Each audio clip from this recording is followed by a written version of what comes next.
So I wanted to talk today about investment banking, which is a subject of some interest around here. But first, I thought I would, there's been so much news, I wanted to just briefly comment about what's going on in the world today with our financial crisis. Notably, I think that this is it could be the biggest financial crisis since the Great Depression. And as evidence of that, we're seeing a lot of talk about what changes should be made. And I think it reminds me of the very basic fact that we live in a financial world that was created in the wake of the Great Depression. So many of our financial institutions were created in the 1930s. Because that was a time when everything was being shaken up, and it was a time when people were willing to consider something really different. If you just look at back where various of our institutions, when they were created, it's most likely to be in the 1930s. We are not yet at such a crossroads. The financial situation is not as bad as it was in the 1930s, but it's getting bad. And as a result, we're starting to see proposals for big change. Notably, on Monday, the Treasury Department, under Secretary Henry Paulson, announced a proposal for fundamental change in our financial markets. And this proposal, if implemented, might be the biggest change since the Great Depression. However, the news are calling it dead on arrival. It's unlikely that the Paulson proposal will be implemented, partly because it's being proposed by a Republican administration, well, not just Republican, an administration that's coming to an end, and we're having an election. So this Paulson proposal probably has very little chance of being implemented as is, but it's put in to change the discussion, and it's going to be talked about a lot, and I suppose it will influence what happens. The interesting thing is that the next president of the United States will likely have a mandate for big changes. So maybe it's just as well that Fabozzi and Al are slow to do a second edition of their book, because if they got it out this year, it would be a bad year to get it out because everything is changing. So I studied the Paulson proposal carefully, since I'm writing a New York Times column about it, which will appear Sunday. And reading the various commentaries about the proposal, I had the impression that not many of them are thinking very deeply about it. They're typically, they like to talk about the politics of it. And this thing that it's dead on arrival, or it's someone said it's an amateurish proposal. All the groups that stand to win or lose from it are all figuring out what it does to them, and they're taking their positions out of self-interest. So I wanted to write something that was more perspicacious, if I could manage that. The interesting thing is, actually, everyone calls it the Paulson proposal, but it was apparently mostly written by a young man who was in his early 30s. You may not consider that young, but I think that as young. He could have taken this course from me 10 years ago. Actually, he didn't go to Yale. I looked it up. He went to American University, both undergraduate and his name was David Nason, undergraduate, and then he got a law degree at American University. And then he just went to work for the government. As far as I know, he doesn't publish. He's not in the newspaper, but he's gotten the ear of the Treasury Secretary, and they spent many weekends together figuring out what should be done about the system, and they wrote up a proposal, which I like many aspects of it. Actually, it's an interesting proposal, but it's not so much what's in the proposal as it is that this is a time for reconsideration. What one interesting thing that they proposed is that we should have what they call objectives-based regulation. I'll write, if I can find a piece of chalk. So, okay. So we have, this is David Nason and Henry Paulson, although it's not signed by them, it's signed by the Treasury. So the Treasury, it's called a blueprint. Blueprint for reform of our financial regulation. It's built around what they call objectives-based regulation. That means that the different regulators should each have their own objective. And so they have a three-part proposal. There would be a market stability regulator,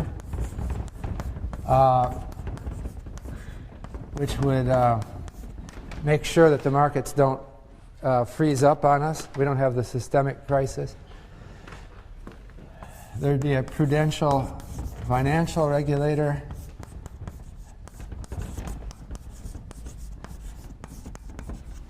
And then three, there would be a business conduct regulator.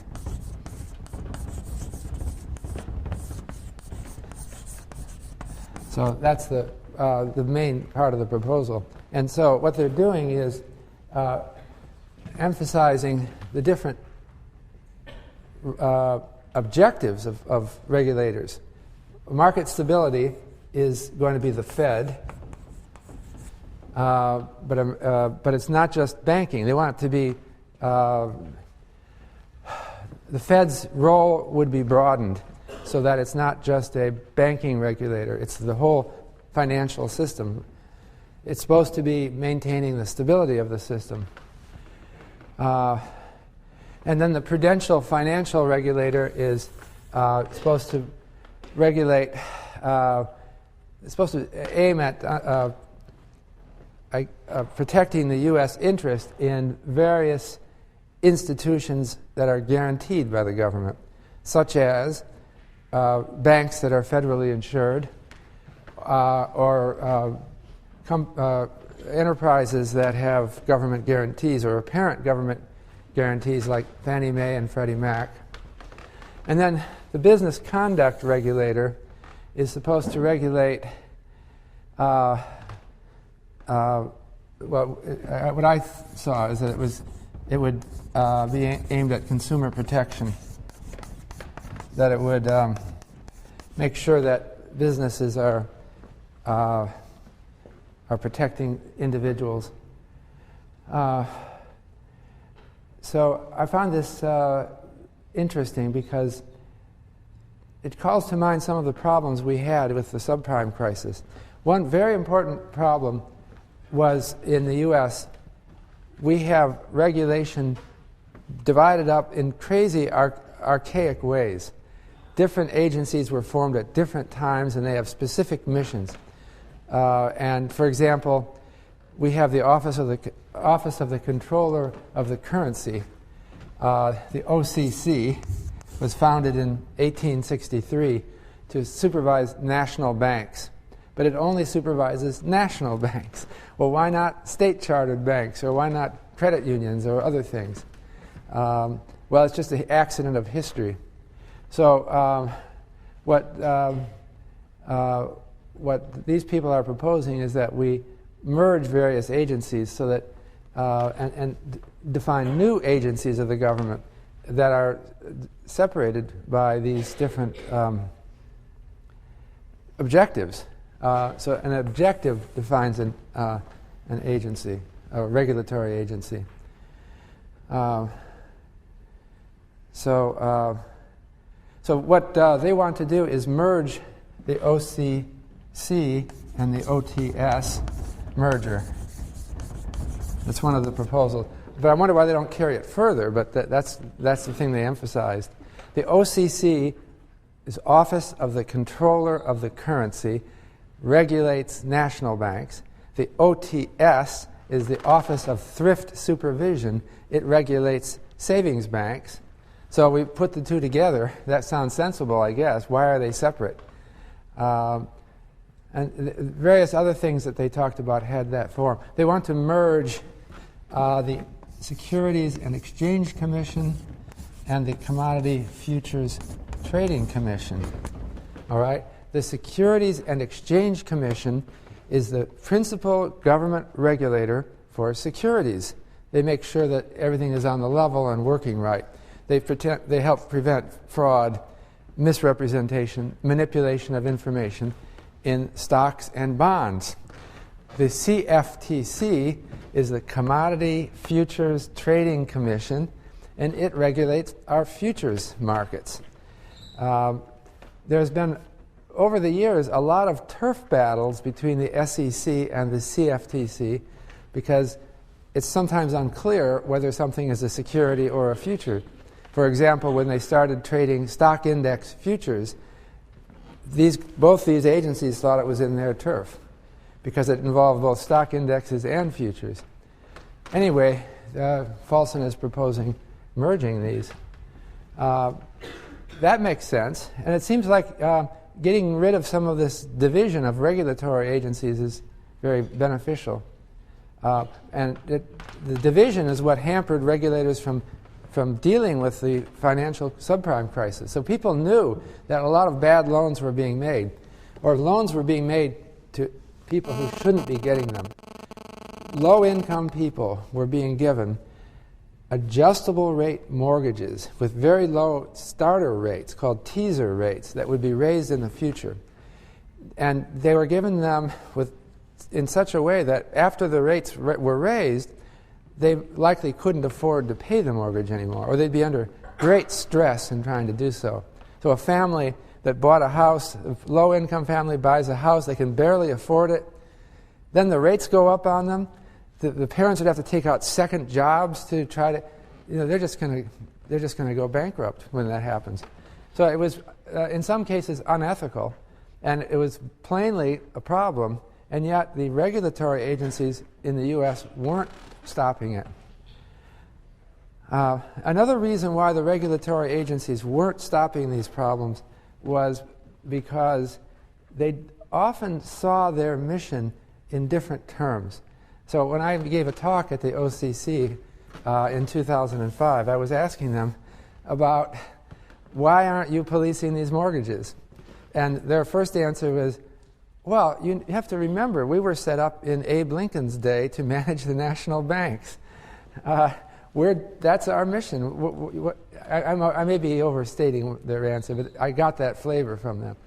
That you want us to go out and protect consumers. Well, of course, that's a nice mission, but that's not our mandate. So I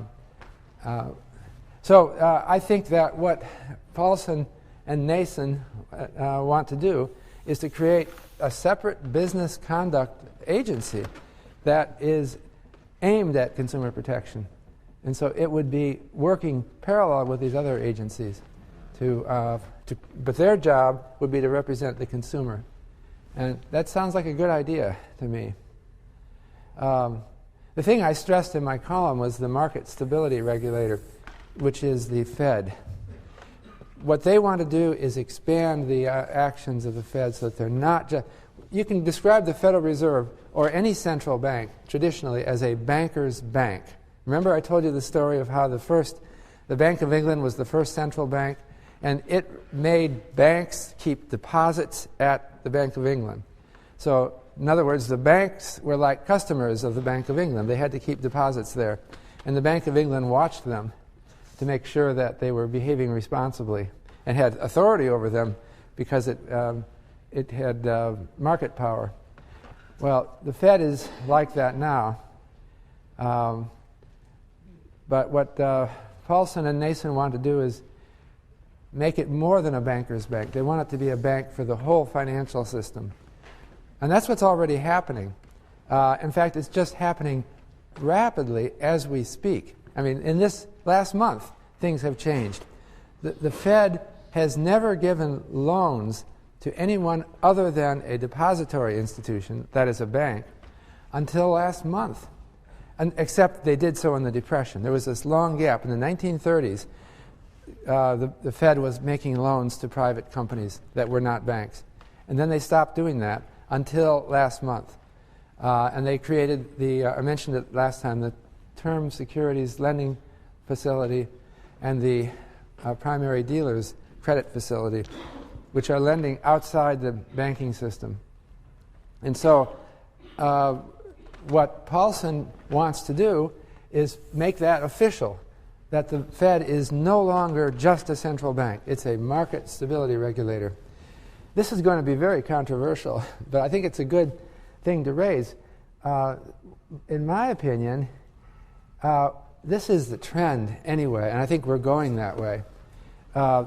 The problem is that in a modern financial economy, we have so much instability, which is already built into the system, that we rely on something like a central bank to do things that help stabilize markets. And so I think that we're probably going that way anyway. And I think that in the next presidential administration, we'll see an expansion of the role of the Fed. I wish the Fed had behaved better in the recent crisis, in the sense they didn't seem to recognize the bubbles that we had in the stock market in the 90s and the housing market in the 2000s. And if they're our market stability regulator, you'd hope that they could do a better job. But they're what we have, and I think that we should probably give them the authority to do that job, and I think that's what we need to do. So I was generally positive about the Treasury proposal. But another thing that they want to do, which has been talked about for some time. Yes? Professor, why are the news media so quick to suggest the financial crisis might be over? And since our current system of financial regulation is unable to prevent this crisis, how could ECU changes prevent these crises? Yeah, so he asked why do the news media think that the crisis is already over? And secondly, why do they think we can prevent, right? Is that paraphrasing? I don't know if the news media are concluding anything, but you do see, we have seen over recent years, we've seen a lot of suggestions that the turning point is just around the corner. And so, and the news media report that. I think there's a bias towards optimism among business economists generally, or business people in general. You know, it's not considered good form to say, I think we're about to have the crisis of confidence and the whole house of cards is going to collapse. So it's also not, it's generally not in a business person's interest to suggest that. So we're all instinctively trying to promote each other's confidence. And that's what business people do. They carry it a little further than that. I was asked to be on the Kudlow and Company show. I guess it was 2 nights ago. I turned them down, but they wanted to put me on opposite the CEO of Coldwell Banker, and who is claiming that the crisis is just about to end. So I did a little research, thinking I still might go on the show, but I looked up CEO of Coldwell Banker. Well, I found that there was another CEO. This is a broker, a real estate broker's firm. There was another CEO a year ago who was on TV, just exactly a year ago, saying, I think this is the best time ever, or the best time in at least 10 years to buy a house. And he said, the inventory is high, the market is bottoming out, and so on. He was spectacularly wrong, but I notice he's also no longer CEO. So these things happen. So there is a general bias. On the other hand, I have to respect these people that usually financial crises end okay. There are repeated scares, and usually it's all right. Like we had a big scare in 1998. It started with the Asian financial crisis, and then it spread to Russia, and there was this terrible collapse in Russia in 1998 when the government couldn't pay its debts. And then that spread to the U.S., and people were very fearful. But the Fed under Alan Greenspan was very quick to respond, and the whole thing didn't turn out to be anything so bad. The Fed, again, did like what it's doing now. It rescued this company called Long-Term Capital Management. But your question about whether we can prevent this kind of thing in the future is a deep question. And I think that the problem is that our financial markets are inherently somewhat unstable.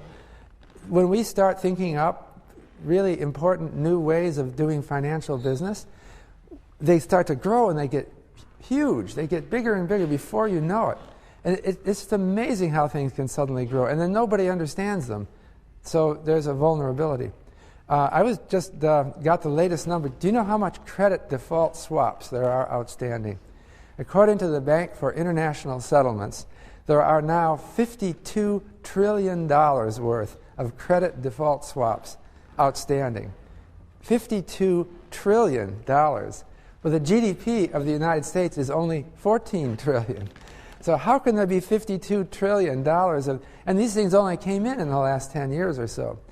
And so I called an economist at the BIS and said, can you please explain it to me? Where is this $52 trillion coming from? And I got a note from him. I'm still trying to figure it all out. But that's what happens. The system performs very well, and then it becomes vulnerable. Nobody understands all of it. So that's the problem. And the other side of it, though, is there was a recent study that looked at financial crises and compared countries that have had financial crises with countries that haven't. And the conclusion was that countries that have experienced financial crises are generally more successful, on average, over the long haul, than countries that haven't. And so in that sense, a financial crisis is a sign just that you're moving with the times, and you know you're making a lot of money, and so then things suddenly blow up on you. But hey, you'll recover and you'll figure something out, and then you'll move from there.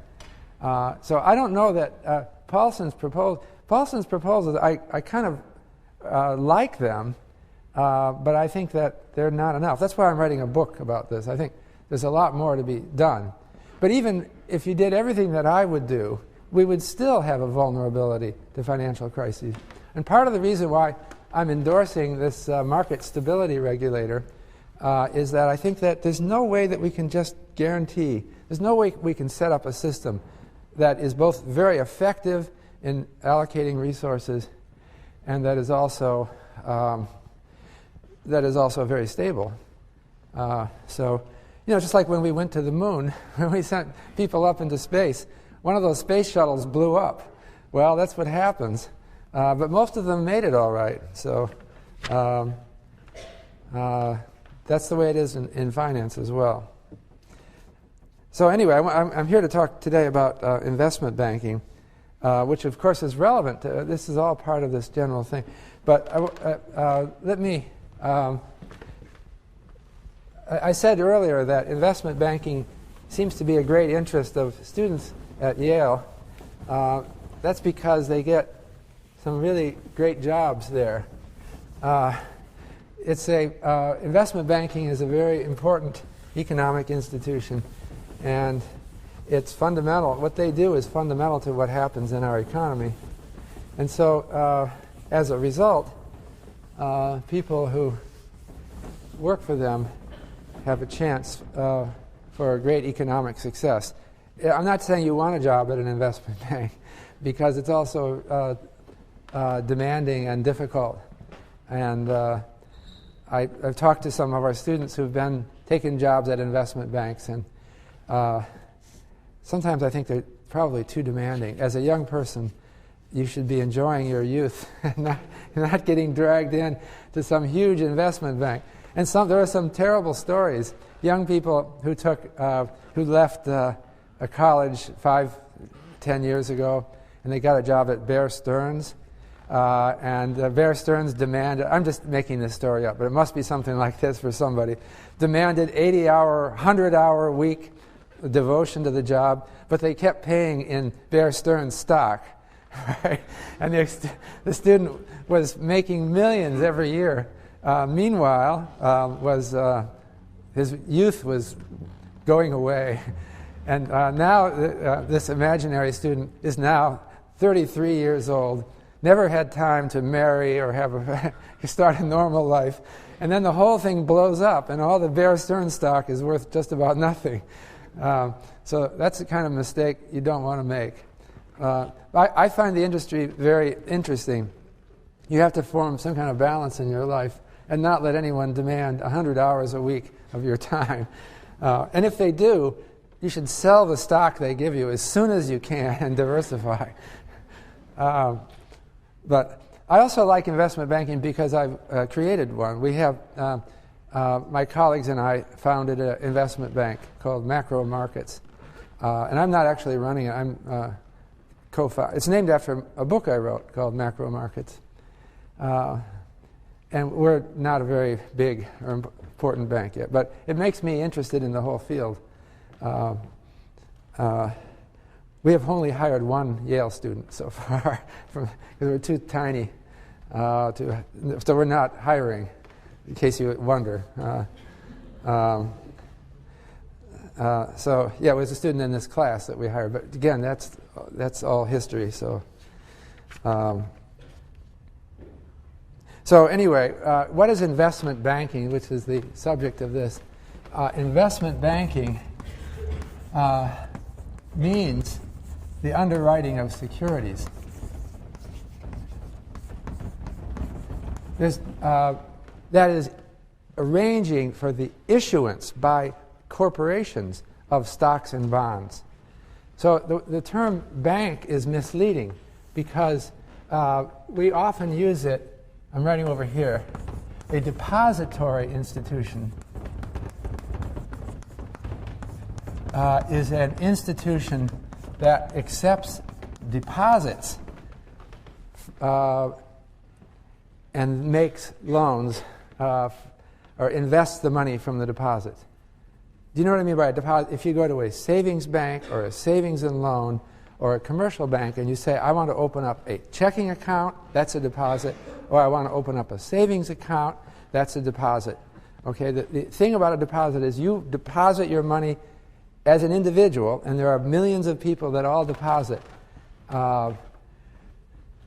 in a depository institution. And then later on, whenever you want, you can take your money out. Meanwhile, they invest the deposits some way or another at a higher interest rate than they pay on the deposits, and they make the difference, and that's how they make a profit. So I often use the word bank to refer, and so does everyone, to a depository institution. But if you look at what the law says, they tend to use the word depository institution. An investment bank, if it's doing a pure investment banking business, is not a depository institution. So if you go into an investment bank and say, I want to open up a deposit, they'll say, you should go next door to the credit union or something. We don't do that. So the word bank is somewhat misleading. On the other hand, historically, most institutions do both. If you go around the world, most banks, most depository institutions are also involved in investment banking. But let me just write under here. Investment banking does underwriting of securities. And what does that mean? That means they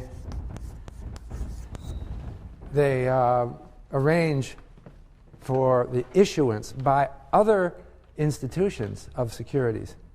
So, for example, if Ford Motor Company wants to issue corporate bonds or they want to issue new shares, they would go to an investment bank, and the investment bank would say, okay, we can underwrite for you, but we'll do it for you. So a pure investment bank is not a depository institution, and it's also a pure investment bank is not a broker-dealer either. They're not trading in securities. They're although they would deal in securities as a part of the underwriting process, but they're not. You wouldn't go to a pure investment bank either and say, I want to buy 100 shares of Ford Motor Company. Where's your stockbroker? They wouldn't be dealing with that. Their customers are companies, and they wouldn't do that either. Now, but in many cases, firms do a mixture of different activities, one of which is investment banking. But there's a peculiar story that refers particularly to America, the United States, and that is the Glass-Steagall Act of 1933. Again, you see, everything happened in the 30s. The stock market crash in 1929 caused tremendous chaos in the financial markets. And Carter Glass was a senator from Virginia, and he and I think it's Henry Steagall put together a bill which passed Congress and was signed by President Roosevelt that said that we want to make a law saying that investment banks cannot be combined with commercial banks or insurance. Investment banking had to be a separate firm, okay? This is what they said in 1933. You could not be both a depository institution and an investment bank. So they said, after this act, every bank has to choose one or the other. Do you want to be investment bank or commercial bank? So, for example, then, J.P. Morgan in the United States was founded by a man named James Pierpont Morgan, and it was one of the biggest banks in the U.S. In 1933, it was told, you got to make a choice. Are you an investment bank or a commercial bank? And so J.P. Morgan made a choice and said, well, we'll go to be commercial bank. And so they stopped their investment banking business in 1933. They've since gotten back into it, but but for a long time they became a commercial bank. So what happened? They had a lot of people at J.P. Morgan who were doing investment banking, and they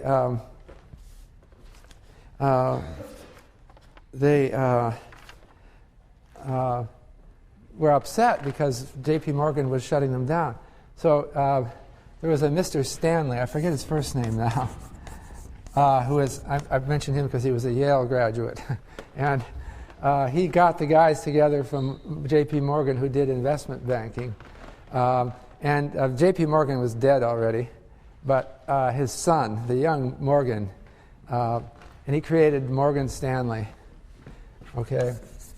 I have the suspicion that Mr. Stanley put the son of J.P. Morgan on just for the prestige of the name. Sounds a lot better, right? Morgan Stanley.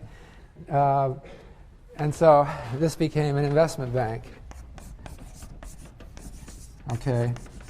And now J.P. Morgan and Morgan Stanley are, over 75 years later, are competitors.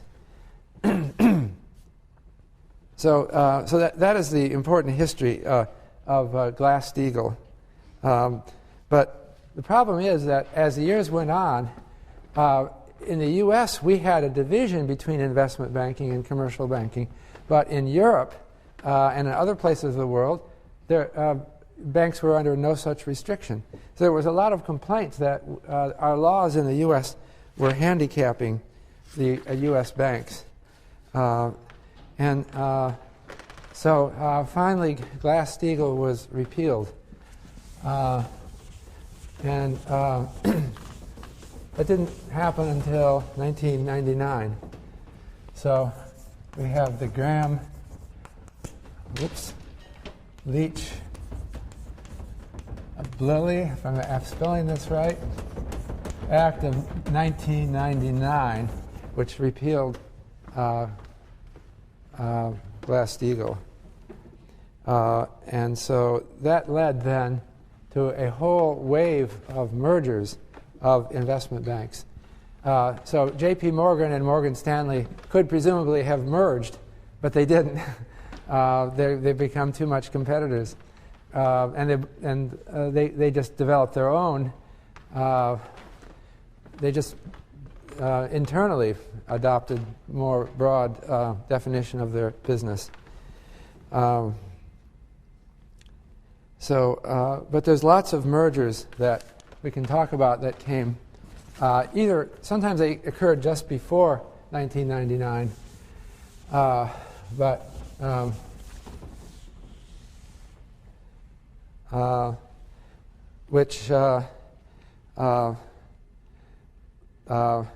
so for example, Travelers, and this the new Graham-Leach bill also allowed insurance companies to merge with commercial banks. So Travelers Insurance and Citigroup merged in 1998. I know that's before the bill. That was as the bill was just about to happen. And then J.P. Morgan and Chase merged in 2000. And then UBS and Payne Weber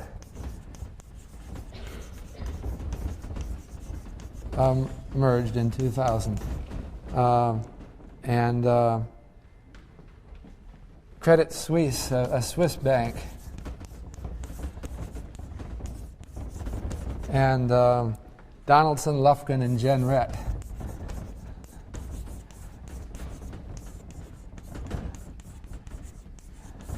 Donaldson was the dean of our business school here at SOM.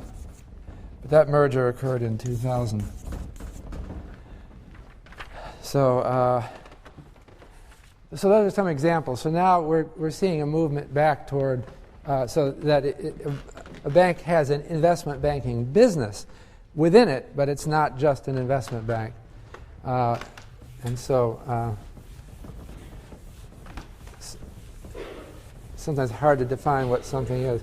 There's been a lot of news just in the last year, or even more recently, like yesterday, or like this morning's paper, about investment banks. Because under the current financial crisis, they are buckling. A lot of them are in trouble, and that's why it's big news. So I'll give you some examples. I mentioned Bear Stearns.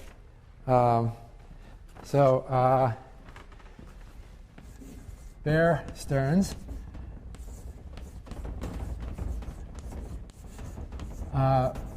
was founded in 1923 by Joseph Bear and Robert Stearns. I tried to find something out about them, and they don't seem to be very well known. I couldn't. They're not on the web. There's no Bear Stearns. There's no Joseph Bear admirer club on the web. But whatever they set up was really big for a while.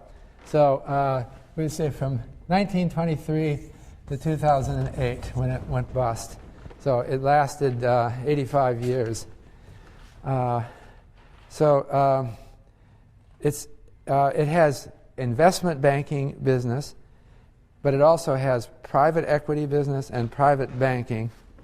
And it started to get in trouble during the current. In fact, it was maybe the first U.S. investment bank to get in trouble in the current financial crisis, because it was in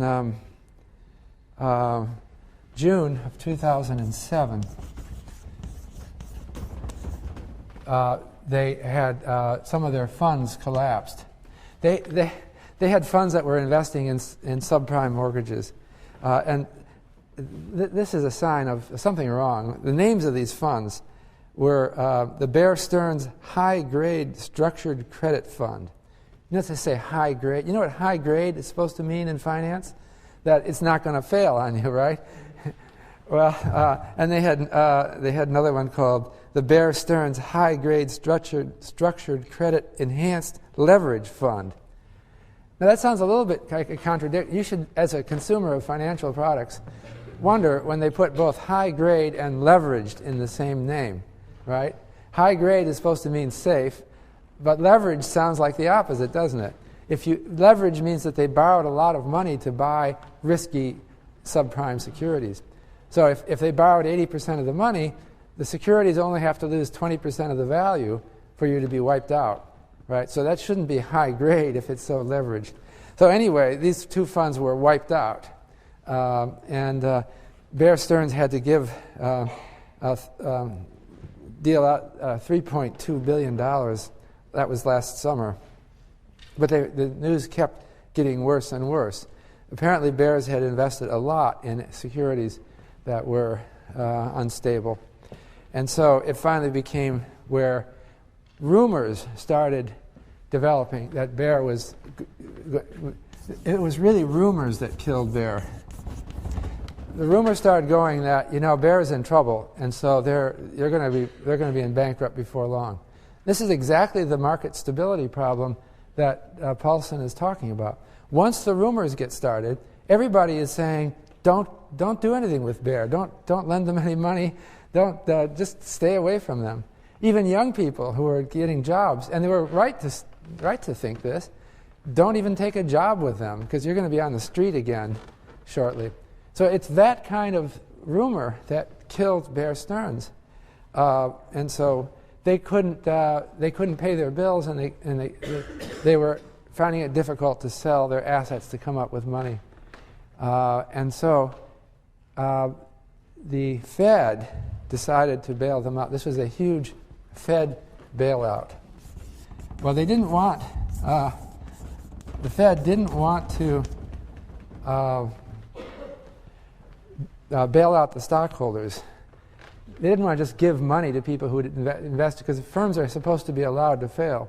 So what the Fed did is it gave a line of credit to J.P. Morgan, a non-recourse line of credit, to buy Bear Stearns. And what it amounted to was that the Fed would take troubled securities that Bear Stearns couldn't sell. It would take that as collateral for a $29 billion loan to J.P. Morgan under the condition that J.P. Morgan would buy Bear Stearns. And it was supposed to be at $2 a share. And so that left the total value of Bear Stearns at a little over $200 million, which is pretty tiny compared to what they were worth, which was in the tens of billions a short while ago. But the Fed didn't want a disorderly collapse. So it was a $29 billion loan to J.P. Morgan. This is highly controversial these days because the Fed isn't normally doing this sort of thing. Why would it be lending money to J.P. Morgan to buy another company? You say, how is that benefiting the average person in this country?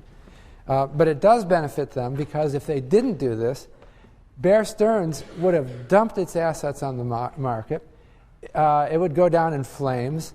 Lots of its debts would become... lots of people who had accounts with Bear Stearns would find that their accounts were destroyed. And then what would it do? It might lead to contagion to other financial institutions. People would say, well, it happened to Bear. Who's next? And so there would be this huge pulling back. So the Fed decided to bail them out, and that's what they did. Now, it's not clear that it's over. If you read this morning's paper, Lehman Brothers is another investment bank that is rumored to be in trouble, and so it's got to do something about these rumors because it can kill them, just the rumors. No one will want to do anything with them. So it was in this morning's paper, or yesterday's news, that they have arranged to raise capital on the markets. And it was not entirely clear. That means that they're getting people who are willing to invest, give them money, invest in the company. And it's a sign of confidence in Lehman Brothers that someone would do that at this critical time. So another story that came in yesterday was UBS. I mentioned before was a Swiss bank. But it's not Swiss, and it's international now. It started out as the Union Bank of Switzerland. That's what it stands for, Union Bank of Switzerland, which was the result of a merger between two Swiss banks around 1900. But then it had, I mentioned, merged with Payne Weber, and it's become an international corporation. So they just call themselves UBS. But in this morning's newspaper, it said that UBS announced that it has lost, what was it? Someone remember what the numbers were? What's that? They've lost $19 billion. So, so that's a huge loss. $19 billion is a substantial part of their market cap. But they are also announcing that they are arranging to raise capital as well. So the news that these firms, which are rumored to be in trouble, are managing to raise capital buoyed markets yesterday. We had a big upsurge in the stock market. It was, yesterday was the first day of the second quarter, and newspapers were reporting that it was the biggest upsurge on the mark on the first day of a new quarter since 1938. I looked at that with some curiosity because 1938 was not such a great year after all. We were still in the Depression. I think I have to look up that the market didn't do great after that then. So this doesn't predict much one way or the other.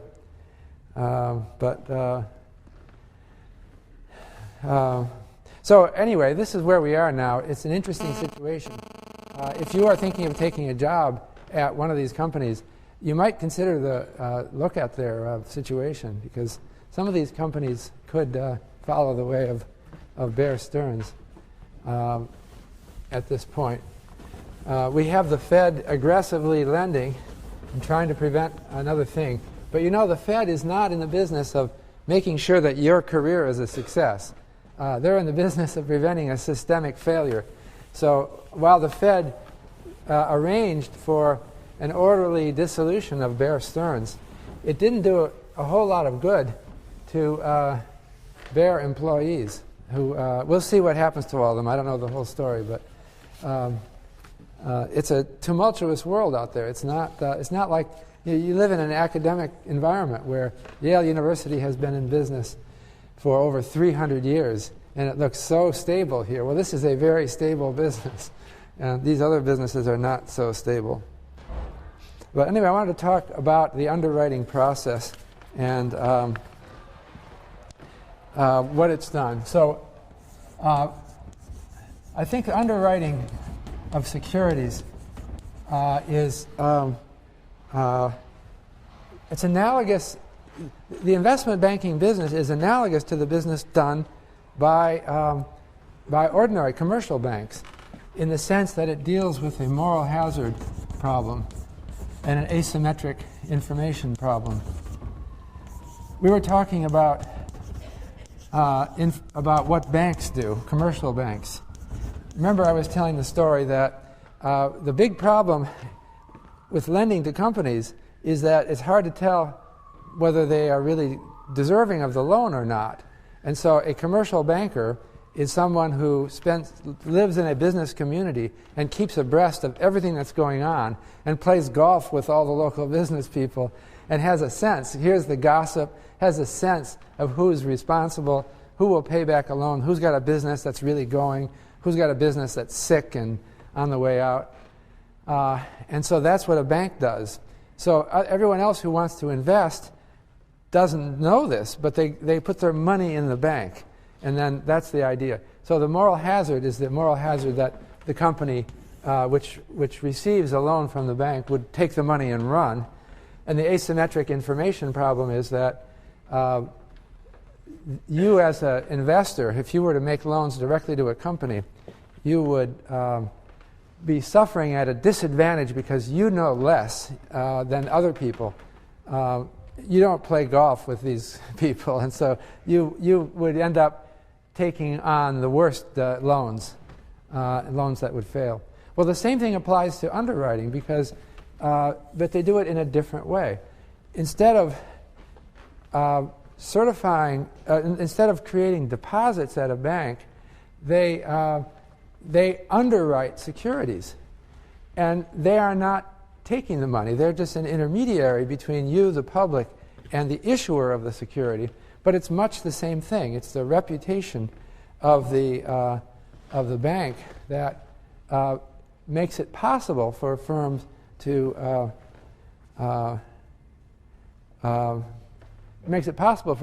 issue securities.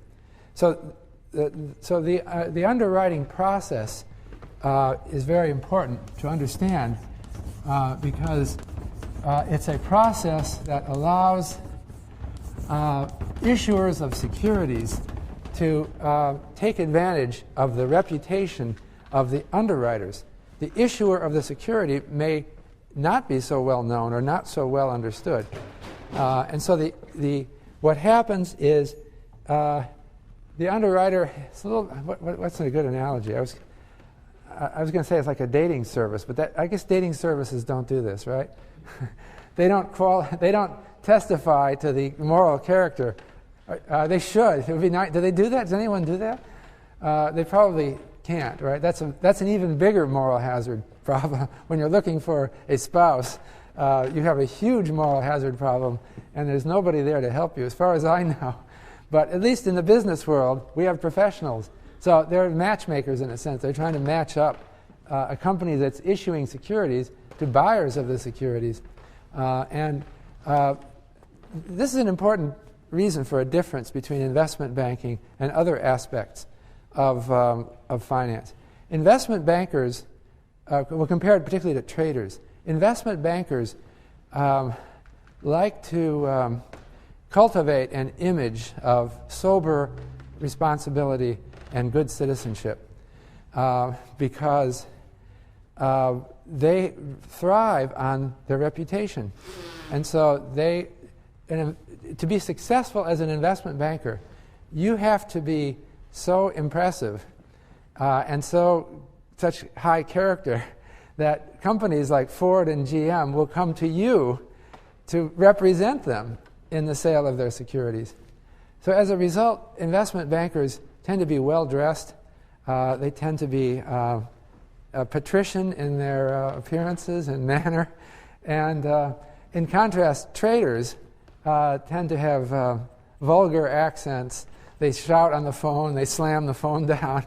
They roll up their sleeves. They dribble food on their shirt. And I may be putting them down too much.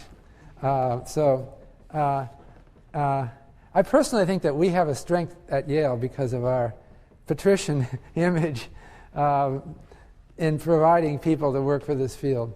So typically investment bankers go to the symphony on Saturday night. But beyond that, if you open up the program at the symphony, you'll see their name under platinum sponsor on the program. And so that's the kind of people that go into investment banking. And they do it because they have to manage this underwriting process well. So what is the underwriting process? What happens is a company that is thinking of issue. Say you're any company, a big company, it doesn't matter. People don't trust big companies even if they've been around 100 years. So if Ford Motor Company, it's been around since when? Something like around 1900.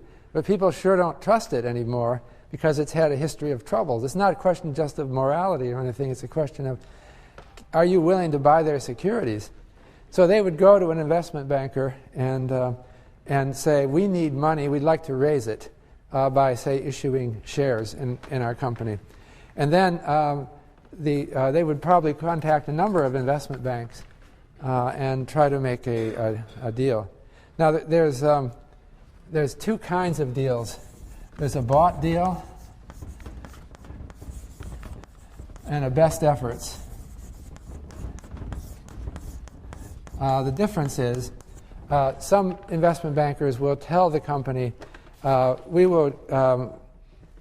want to issue these shares? Fine, sell them to us. We'll take it. We'll give you a price Of course, the investment bank doesn't want to hold these shares, but the investment bank knows the public well enough to know which shares it can sell. So in a bought deal, the investment bank is taking the risk that they might not be able to sell the shares at a decent price. They might lose on it. But also, there's a different kind of offering, which may be the best you could get. It's called a best efforts offering. And here, the investment banker will not buy the deal, but it will say that we will use our best efforts to place this. If you have a minimum price, we hope we can get above that, otherwise the deal will fall through. And so the underwriting process it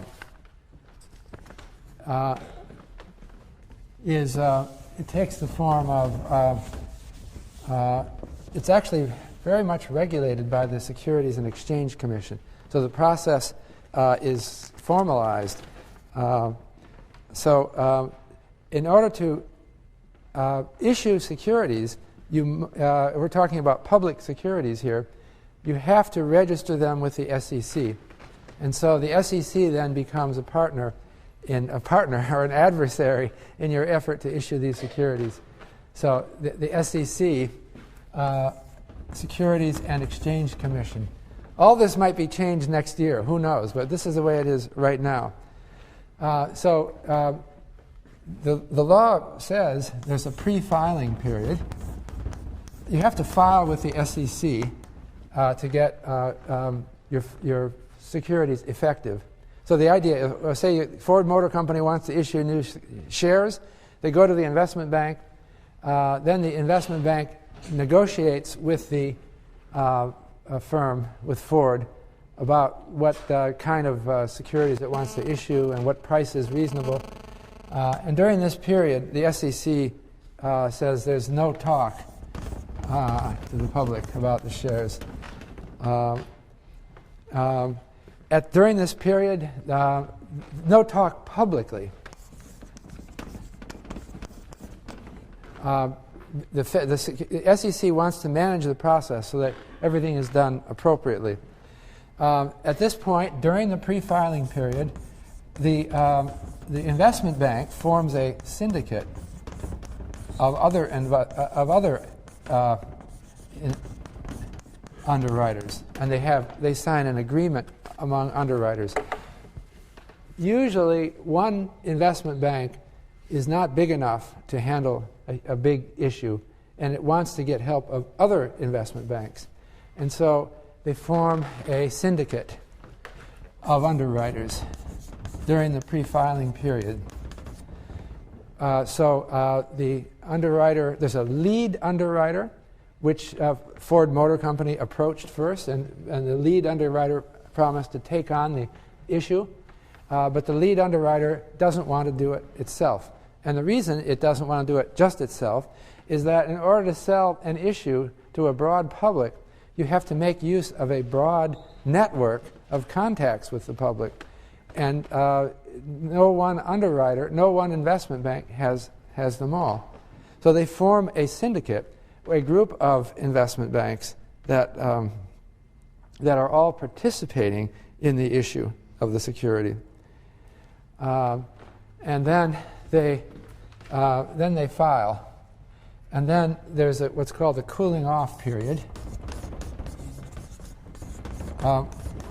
When the security is in registration. So they file with the Securities and Exchange Commission a prospectus for this, or preliminary prospectus.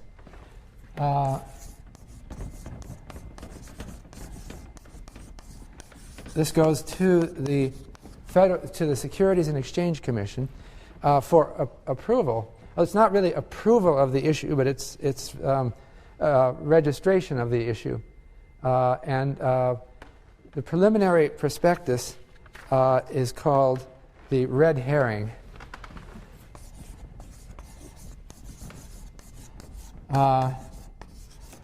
And the red herring, it's lost in history why they call it that. There's different theories about it. A herring, of course, is a type of fish. And the best explanation that I can get for this name for the preliminary prospectus is that it was referring to an activity that hunters used to do with dogs. I don't know if I should tell you these stories, but I'd like to know why they call it a red herring. If you have hunting dogs, they're supposed to track down a fox by their sense of smell. And so at one pace you can put your dogs through is to try to confuse them. And they would take a red herring, which is a very smelly kind of fish, and they would drag it around over the trail of the fox. And it's very difficult for dogs to still smell the fox over that smell. And so the word red herring became known as a euphemism for something trying to distract and confuse. And so it was a joke. I think it was a joke on Wall Street that the prospectus is really just there to try to confuse you. And so they called it the red herring. But the preliminary prospectus is now often printed with red borders on it to indicate that it's the red herring, and it's only preliminary. And so finally, the Fed evaluates the prospectus and makes sure that it accords with all regulations. It puts it up on its website at the SEC while it's in registration. And again, during the cooling off period, firms are allowed to circulate the preliminary prospectus. Underwriters are allowed to circulate the preliminary prospectus with potential buyers, but they're not supposed to say anything besides what's in the preliminary prospectus. What they're concerned about, the SEC is concerned about people overselling securities. And so they might point out advantages of it and not the disadvantages. The idea of a prospectus, what's in a prospectus? A prospectus is a document that completely tells everything about a security. The whole idea of the SEC is that we're not letting anyone pull the wool over your eyes. That's why it really shouldn't be called a red herring. It's not supposed to deceive you. It's supposed to pour out everything about the security. One thing that's in a prospectus, a preliminary or final prospectus, is the company thinks of everything bad that could ever happen. If you read prospectuses, they'll say awful things. If you read them carefully, they'll say, this company could lose everything, we could be sued, we could be going to jail, we might have done all sorts, maybe I'm exaggerating, but the lawyers put everything imaginable that could go wrong with this investment in there, and they do it. Of course, it's in kind of fine print, but it's all in there, so that it's disclosed. And so later, if someone loses money in the investment and wants to sue them, then they'll say, well, look, it's in our prospectus. And the reason that the SEC doesn't want them to talk about securities at this point, except to give the prospectus, is so that they can't conceal and hide these things. So this is the SEC process. This process says that the underwriters have to give out the prospectus, and that's all they can do. They can't have a separate brochure. Your broker can't say, well, we're thinking of issuing the security. We've got this prospectus, but I'm going to send you a brochure instead. That's easier. Okay? SEC says no way, because that brochure will be a sales job, and it won't have all of this in there. So anyway, then eventually the SEC approves it, and when it's approved, then it's effective. And then the underwriters can start selling the security. And at that point, they actually, say it's a best efforts offering, then they go around and they try to, they get buyers of the security lined up. Now you have to understand that there's a problem issuing a new security. Securities that are already out there and trading, everybody knows about them, and there's a market for them. But if you're issuing a new security, especially if it's a company that is issuing shares for the first time, an IPO is an initial public offering. An IPO is the first time that a company issues shares. So the company is not known to the public. And so it's very hard to get IPOs started because the company is just not known. And so it's very important that the underwriters are able to get attention and get a market going for the IPO. During the cooling off period, firms also are allowed to place, according to the SEC, something called a tombstone. And that is an ad in the newspaper which will announce the security. And it's a very dignified ad because it has to meet with the approval of the Securities and Exchange Commission.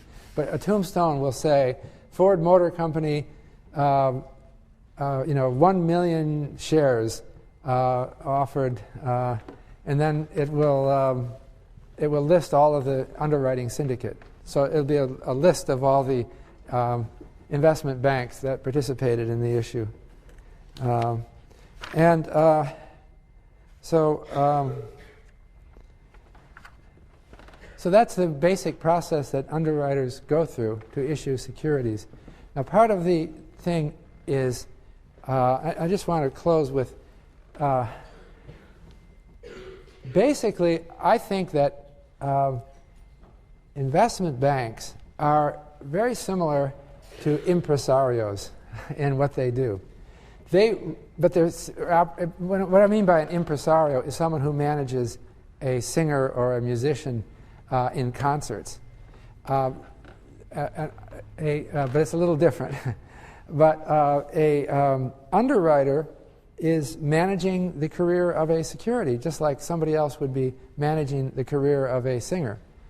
And they're very concerned about the reputation, and they're very concerned about getting sold-out performances all the time. Now, one thing about IPOs is that they are very hard to get a new security for a new company going because nobody knows this company. And so the price movements of an IPO tend to be very volatile. And it's because of the difficulty in getting IPOs going, underwriters have peculiar practices in issuing them. And it tends to go like this. Underwriters tend, and there's been a lot of documentation of this, to underprice IPOs. That is, they sell them for less than they could get. And that means that IPOs tend to be oversubscribed. Okay? And this sounds strange. Why would it work this way? So you can try this. Call your broker, if you have a broker. Does anyone here have a broker? Maybe somebody does. But think about this anyway. You could call a broker and inquire and say, hey, I hear about IPOs. I'd like to get in on some. Okay? What do you think the broker will say? Well, the broker will say, okay, let me see what I can do for you. And he doesn't call you back. And you wonder, well, why does this person not want my business? Well, the reason is that you haven't been a good guy yet. You haven't been giving the broker other business. And you hear stories about IPOs that did spectacularly well, that jumped 30% on the first day. And you say, hey, I want that. But it becomes sort of a game they're playing. It's a little bit like trying to get tickets to some rare concert. Okay? I mean, people will sometimes, or there's someone coming to Toads, I don't go there, but if you know about someone who's very famous is coming to Toads, right? And you have trouble getting tickets. Is that right? Does anything like this happen here? It happens somewhere anyway. And so you might end up standing in line for hours and the first time the ticket office opens, right? And then it sets up rumors going that, wow, this is a difficult concert to get into. And then people start trading the tickets afterwards. There's someone out there asking more money than it says on the ticket. Well, you have to understand that whole event was staged by an impresario, right? So there's someone who's responsible for the reputation of this performer, okay? And this guy says, there's no way that our performer is going to go in and perform to a half-empty house. We've got to pack them in. We want people lining up on the streets because it gives a sense of excitement that this person is a star. Right? You know this, right? These stars are managed, And they're not just spectacularly good singers. The impresario is critically important in maintaining the career of a singer. And the impresario is very concerned about appearances. And so you don't want to charge a really high price to get into Toads, because then it would only be wealthy people from the suburbs would be coming, and it would destroy the whole atmosphere of the place, right? So you've got to charge reasonably low-priced tickets, and then a lot of people will come flocking to you, and then they'll create the excitement. Well, the underwriters do the same thing with IPOs. So they underprice them, typically, and it creates this huge excitement about, can I get in on this IPO? And that excitement generates more business. So, and it also generates a reputation for the underwriter. People see the tombstone, and they know that this IPO did extremely well. It jumped up, a high amount in the first day, and people think this underwriter is really something. I want to get in on other offerings of that underwriter. And so the reputation of the underwriter grows. So it's really a reputation business. And these people know something about investor psychology, and you might consider it some kind of market manipulation. But it's all perfectly legal because the SEC allows this kind of thing. But so anyway, coming back to the problem that we're having now is that I'm emphasizing that investment bankers need a reputation. Their whole business is a reputation business. And so when something happens to Bear Stearns, it's critical for the whole industry. And now when it's happening repeatedly to various other banks, it becomes a critical turning point. So the stock market went up a lot yesterday because of the encouraging news that some of these investment banks were able to raise more capital. And it's an ongoing saga, but it's all a saga that's played out in terms of investment confidence. And so I find it difficult to predict what's going to happen next. It's very hard to know. Right now, as of yesterday, we had some encouraging news, but this is something that we'll just have to keep watching. I think this will play out over years. This thing is not going to be over tomorrow. So we'll have more interesting things to talk about later this semester, and there will be things to watch, to follow up on over the years. Okay, so we're going to talk next period about investment management.